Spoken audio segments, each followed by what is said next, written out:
እንደማትወድክ ያወቅ ለምንድነው የምትለምናት? ልታስለፋኝ ፈልጋ ነው በእናትህ አንድ ቀን ማለት ነው በቂ መሆኔን አይታ ከኔ ጋር ፍቅር እንደሚይዛት እርግጠኛ ነኝ። እስከማዚታት ድረስ ደግሞ ምንም ተስፋ አልቆርጥም።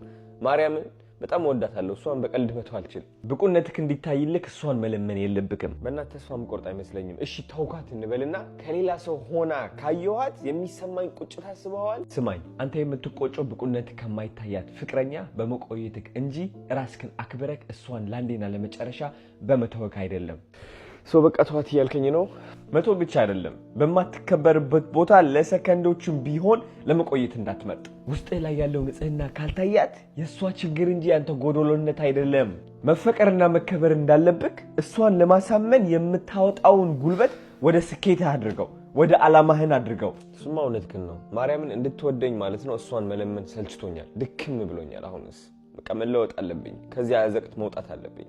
ጀግና የምታቀርበው ፍቅር ከማይታያት ሴት ጋር ጊዜህን ማጥፋት ስታቆም ልብህ ለመረዳት ሰከንዶች የሚፈጅባት ሴት ወደ ህይወትክ ትመጣለች። እግዚአብሔር በር ሲዘጋብክ አንተ የማታየው ሌላ አዲስ በር እየከፈተልክ ስለሆነ ነው። ግን አንተ እድሉን ስጠው። በማትፈቀርበት ቦታ አትቆይ። የሆነች ሴት ወደሃታል፣ እሷስ ያንተ ክብር፣ ያንተ ንጽህና፣ ያንተ ልብ አልታያትም? ምን ታደርጋለህ? እዛ ውጣ።